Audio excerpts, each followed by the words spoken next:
Hello and welcome to CityBeat inside Palo Alto. I'm P.A. Moore and welcome to 2004. In this edition of CityBeat, we're going to learn about what it's like to be a volunteer here at the Arts Center. Plus, we'll have a chat about sustainability. And we're going to talk with Gary Fazzino about some of Palo Alto's political history. Do stay with us. Julie Weiss is an environmental specialist with the City of Palo Alto, and we're here to talk about pest control. Julie, I understand the city is doing a lot of things, but we also want to talk about things that people can do in their homes. So I see you have a caulking gun. Yes, one of the things we're trying to do here in the city is we are doing our best to reduce the amount of pesticides that we use and then use the least toxic pesticides available to take care of our pest control problems. And some of the things we do here in the city are similar to what people would do at home.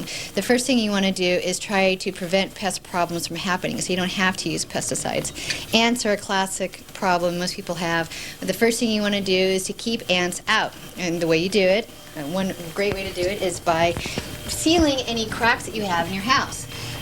You also want to be thinking about how tolerant you could be. Here in the lab, we probably don't really care that much about ants coming in through here up in this corner because they're not really coming into the main lab. But if this was my house, I probably wouldn't want to have a lot of ants in here. So I would take a caulking gun, I would crack this hole where you could see ants have come through. You could see some of the dead bodies here in the spider web. Spiders doing a great job. But let's say we don't want to have them in here at all. We're going to just crack this hole here, caulk this crack. Hopefully do a little bit better job than what I'm doing right now. But you get the point here, and this would help seal them from coming in. The next line of action that we would want to take... Yeah, let's get you down from there. Yeah, next line of action you want to take is to keep the population in check. You can use a product like this. It's a granular bait. You sprinkle it around a building. In the springtime, the ants will bring it back to the nest. They'll feed it to the larvae. The larvae, in turn, feed it back to the adults. They're all sharing this poison, and it really knocks the population back. The good thing about a product like this, as opposed to a spray, is that spray only will kill the ants that you see out there, which, you know, on the ground or on the wall, which only represents about 1% of the population. Using a bait like this is going to take care of a much larger percentage of the colony. Okay. And a bait like this is non-toxic to humans? Is it one of these more friendly, environmentally friendly ones? It's much less toxic because the ants are bringing it back. It's really hard for kids to see. You can put it in a really inconspicuous area, so it's a good choice. And almost all the stores in the Palo Alto area carry a product like this. And is it in that space where they carry green products or not? It's in areas that they usually will have shelf tags that are marked Our Water, Our World, less toxic product, so they're really easy to find. And most of the store staff in this area have been trained in using less toxic products, and so they could refer you to this or some other bait. Okay. Now, I know that you talked about this with me before, Our Water, Our World. Do you want to expand on that a little bit? The Our Water, Our World program is a regional program where a number of garden centers and hardware stores participate with water quality agencies like ourselves, and they label the less toxic products that their store carries. And they've really worked hard in the last 4 years to stock the least toxic products that are out there. So they're doing a great job, and those products are easily available. And lastly, let's talk a little bit about the pesticides that we've stopped using on playgrounds, or if we are, not playgrounds, in the parks. And if we are using some, residents could find out what they are. So tell us a little bit more about that. If people want to find out about the pesticides that we're using in the city, all they have to do is to go to our website. We have undertaken a huge effort to catalog every single pesticide we're using, the date we use it, where we use it, so we can really start analyzing, are we using the least toxic pesticides available? Can we reduce what we're using? Can we use even less toxic products? They can just go to our website. It's the address is on the screen, and just scroll down to City of Palo Alto use, and they can find it. Just look up the park or the street that you're at, and it'll be listed there. Thank you so much, Julie. It's been really informative. You're welcome. Walter Hayes is a 27-year resident of the City of Palo Alto and chair of the Sustainability Partnership. Walt, I think we probably better start with, what is the Sustainability Partnership and what does it do? It's an informal committee that works with the city on its sustainability program. It was really pulled together by Jim Birch, and our role, as we understand it, is primarily to tell the community what the city is doing and try to get the community involved. Well, certainly community involvement is essential to sustainability issues. What are some of the things that you've been working on? Well, one thing we've decided to do, we did one presentation to a neighborhood group, and since then they've been preoccupied with elections. But because we can't speak to them all the time, we've done a monthly sustainability tip that we send out to one person who is in contact with all the neighborhood groups, and she in turn emails it to all of them, and they email it to their members. And we hope that some people read them. Occasionally I get a comment back that people have gotten some ideas from it.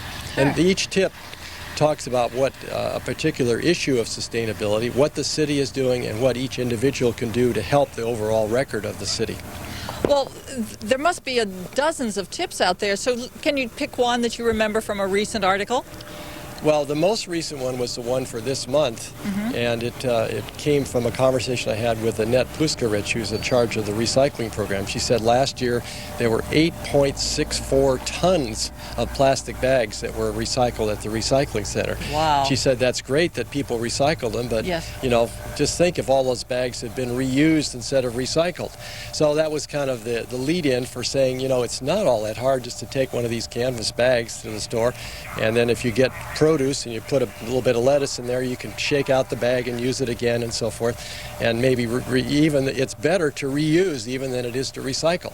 And then that's a typical kind of little tip that we give people. And reuse is really important because when we recycle, what happens to all those plastic bags, for example? Well, Annette told me that they ship them to China, and then they supposedly do something with them, but there's no one there to verify exactly what's done. And then even if they are recycled, you think of the gas that's used in the plane that takes them to China and things like that. So really, reduce is the first issue, and reuse is absolutely essential after that, and then only then recycle. Well, how could a person get more information about the Sustainability Partnership? Well, the city has a great sustainability site because the city now has indicators in, I think, 10 different categories where the city is measuring how it's doing and how to use less, pollute less, waste less, and so forth. And so just the city of Palo Alto and then sustainability will get you into that. And then the Sustainability Partnership just takes off from that. Super. Well, thank you so much, Walt. A noble cause. Thank you. Hi, we're at the Palo Alto Regional Water Quality Control Plant to learn about the Environmental Compliance and Programs Sampling Program. They sample from all the industries out here in the city of Palo Alto and surrounding areas to help our treatment plant meet their state discharge requirements. Brian Jones is here to tell us about how that program works. Hi, how you doing? Well, we have set up here a mock setup of a sample being taken to kind of show you guys what happens here. This is a liquid sampler, which I have taken apart right over here on the ground here to kind of show you how it works. My job basically entails of setting up these machines to take a liquid sample of the wastewater of any certain business which we happen to be sampling from. Now, it's in three parts. We have the lid, we have the computer and the pump, and then the sample jug itself. I program into the computer how often we want it to take a sample, which is generally 24 hours. Every 15 minutes it takes a small sample. Through the pump, it takes it through the pump and then discharges the sample into the jug here. And then at the end of that 24 hours, I will return to the site to pick up the sample taken. And then we take the jug, pour it into bottles, which we then deliver to our lab here at the Water Quality Control Plant, which we have right over here. I have a bottle here. And in order to, since we have about 1,500 samples per year, we have to keep these in order and organized. So we generate a number, and then whatever we're sampling for is also listed on the label. We deliver this to like I said, the lab. They analyze it, and then give us the results in the Environmental Compliance Division. And then if there's necessary actions to be taken, we take them from there. Now, how many samples do you take a year? Well, as I mentioned, we take about 1,500 samples per year from about 150 businesses throughout the city, mainly of Palo Alto and Mountain View. Yeah. And it's a pretty complex program. I see you've got an award here. Yeah, this is, we're pretty proud of this. This is a second place award from the Environmental Protection Agency for pretreatment programs that we won last year, and we're real proud of this. And that's for the entire United States? Yes it is. Yeah. Yep. There's a few other things going on over here in the van. Over here I have my coworker who's just collected a sample. And he has just filled up some sample balls here. These are called TTOs, Total Toxic Organics. And this is a common thing we do. We fill up these bottles, and these will each be given a label and a number. And before we actually fill these up, he has checked the pH with here. Why don't you go ahead and show him how that works, Rob? He turns the pH meter on, and then we'll use the probe here, set it in the water. And as you'll see here, it'll give you a display. And generally, it has to be between 5.5 and 11 to be within limits. And you can see it is. It's right in the mid-8s.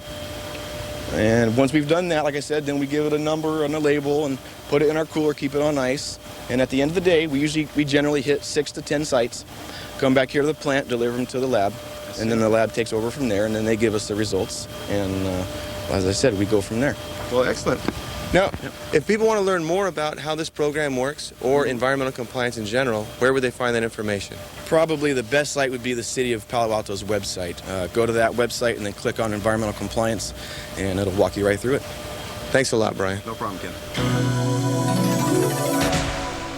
I'm with Shab Parang, who's a volunteer at the Palo Alto Arts Center. Shab, it must be great being in such a wonderful place. So what is it that you do here? I'm a docent at the Project Look program of Palo Alto Arts Center. We provide tours to school children from K to 8 from the region. We give them a tour of the exhibits that we have here, and then they have a chance to make art, and we help them do that. Well, that sounds like so much fun, but then what really made you volunteer here? There must be something special about the Palo Alto Arts Center.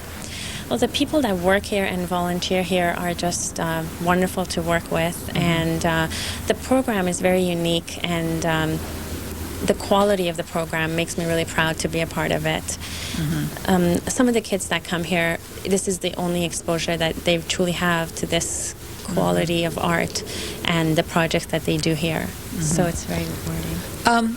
Tell me, the combination of children and art, what kind of satisfaction does that give you in terms of being a volunteer? Because being a volunteer isn't always easy, I know. Well, sometimes I feel that I never had the kind of influence that some of we have on the kids here about art. Mm-hmm. It's a very good encouragement on the kids and how they could be good artists, because I was always brought up to think that you have to be an artist to have any relationship with art, whereas this program really encourages kids to have a great relationship with art and make art and appreciate it. Oh, that sounds like a great leap in that you don't have to be the artist, but you can appreciate it in so many other ways. Well, how could other people get more information about being a volunteer like you are? Well, they can contact the volunteer coordinator at the Palo Alto Arts Center, and the number is on the screen. All right. Thank you so much, Shab. Thank you.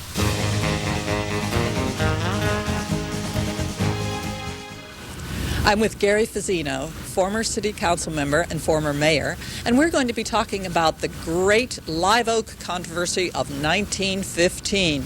Gary, I know that there have been lots of things in Palo Alto history. Tell us about this one. Well, as we know, Palo Alto has been a city of trees since our inception. In 1914, 1915, there was a great controversy. A number of drivers of this newfangled invention, the automobile, had begun to run into some of the live oak trees that were in the city, and several of these drivers sued the city. So it was a real... And they won, I suppose. Several of them won, and the council was very concerned about the impact on the coffers of the city as a result of these suits. And so the council majority came up with a plan to cut down well over 100 live oak trees. Well, the ensuing outcry stunned the city council. Over 100 school children came to a city council meeting. Most individuals at that meeting spoke out against the proposal, and as a result of the public outcry, the City Council decided to cut down 75 trees instead and paint a white band around those live oak trees which would remain. And in fact, you still see white bands around a number of live oak trees in downtown Palo Alto. Well, that is an absolutely fascinating story. But I understand that politically, when a person takes a stance on cutting trees or saving trees, there are ramifications. So what happened several years or several elections after the great 1915 tree controversy? Well, there were ramifications, and that was really a watershed event in the history of Palo Alto because the council majority happened to be composed of the laborers, builders, tradespeople, many of whom lived north of University Avenue. In those days, Stanford professors, lawyers, doctors, other professionals lived south of University Avenue, and there was a real split on the city council between those two groups. And so as a result of this decision, a number of the tradespeople and laborers who comprised the council majority, who had been in favor of cutting down the trees, were defeated in the subsequent two elections, which led to a more pro-tree, pro-environmental council over the next 20 or 30 years. In fact, at that time, there's a very famous quote of Mayor Swain, who was a chemistry professor at Stanford. Mayor Swain, in opposing a proposed manufacturing facility in Palo Alto, indicated to the public that Palo Alto does not need a manufacturing facility. Palo Alto has been and should remain an education factory.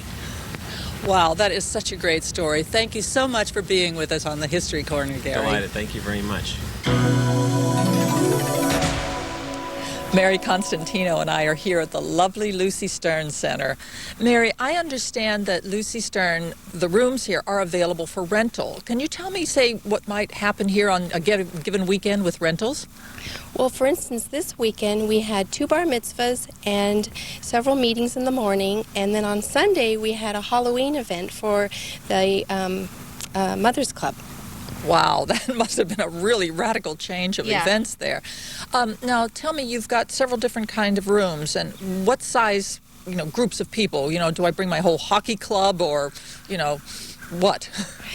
Well, we have our smaller room, which is the fireside room, and we can have small meetings in there or small parties. And then we have a middle-sized room, which is great for other larger meetings or middle-sized parties, maybe up to about 80 people. And then it also spills out to the patio area, which is beautiful. Actually, we have a lot of wedding ceremonies out there, and then either people use the ballroom or then they go into the community room for the reception. And then we have our ballroom, which is beautiful with hardwood floors, and we have 2 beautiful fireplaces on either side. And that room can be used it's lovely for a wedding reception, or we have religious or cultural events in there also. So, a wide variety of activities. Tell me, are there any particular restrictions? Do I have to be a Palo Alto resident or anything like that, like there is with some of the parks? No, anybody can rent our facility. The rates are different if you're either a Palo Alto resident, a non-resident, or a nonprofit. Oh, okay. And then how would I get more information with all those details? Anybody can give us a call. We're open Monday through Friday from 8:30 to 5:30, and our number is on the screen. Well, super. Thanks so much, Mary. Thank you.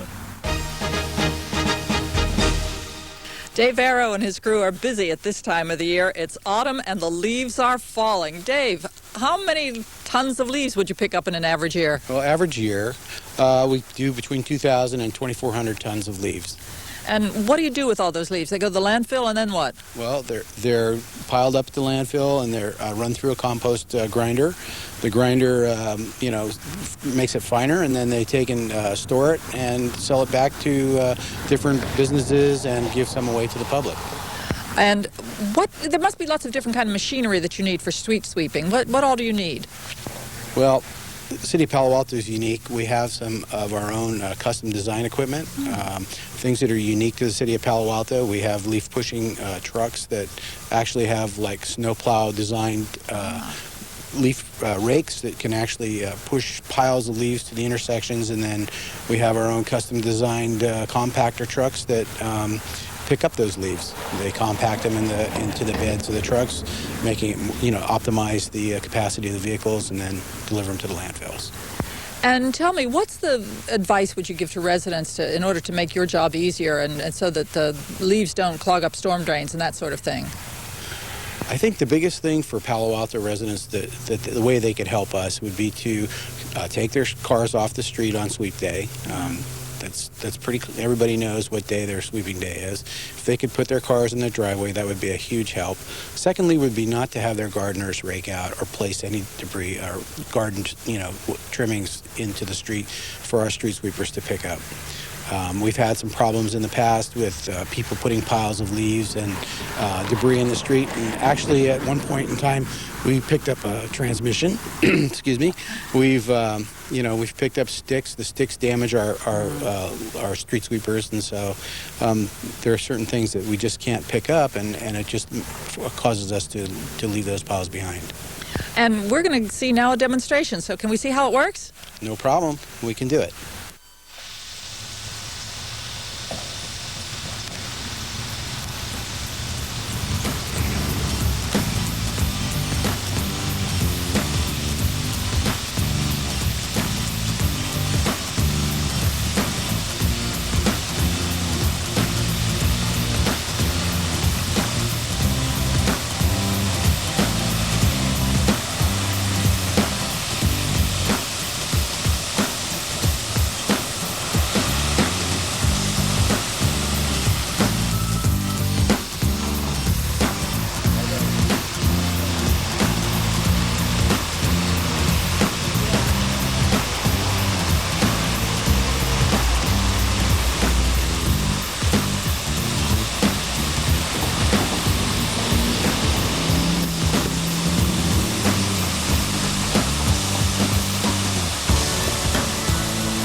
Well, thanks for that demonstration on street sweeping, Dave. Now, there must be a future here about what we can do to make things better and easier.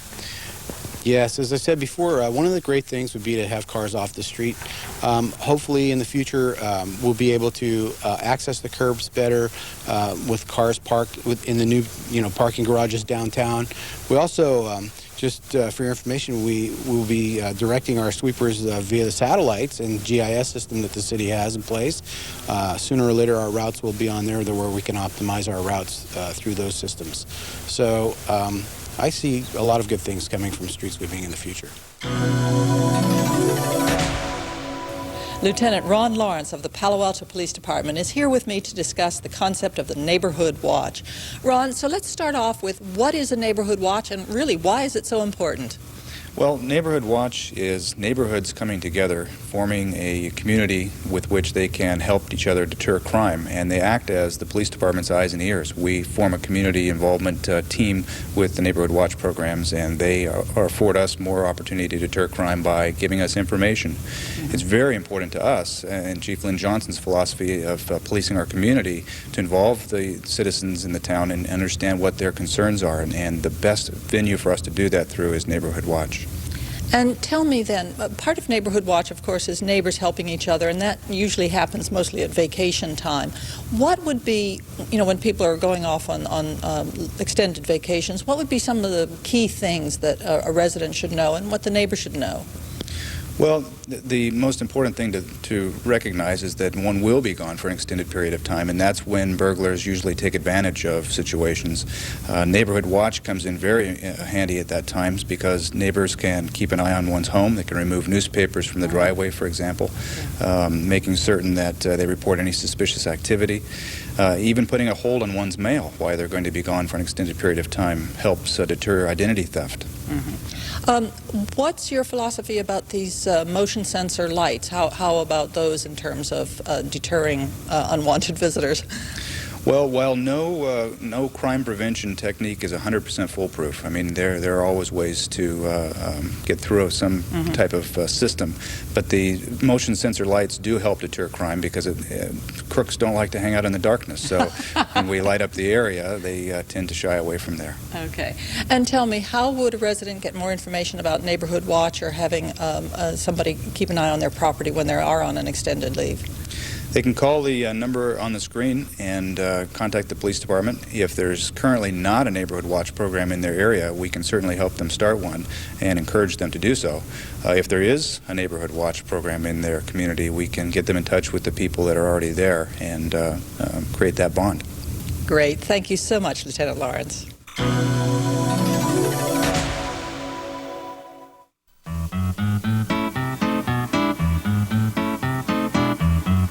Family Resources is your link to recycling, paths for biking, trails for hiking, child care, street repair, volleyball, city hall, dog runs for dog walkers, support groups for need-to-talkers, softball leagues, soccer leagues, swimming pools, all sorts of schools, the Palo Alto Arts Center, assistance for the housing renter, recreation, information, public access cable station, ice skaters, mediators, senior care, food for you, children's theater, the petting zoo, volunteer opportunities in your community, hotlines, warm lines, bus lines, parks, libraries, May-Fate, healthcare, and the arts, neighborhood and civic groups, tennis courts, basketball hoops, services for the disabled, where to find a picnic table,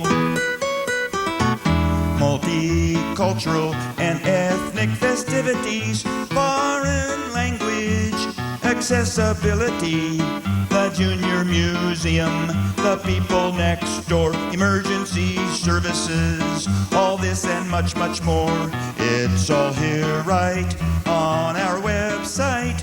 You can rock the house when you click that mouse. Be a paragon. Come on and log on now.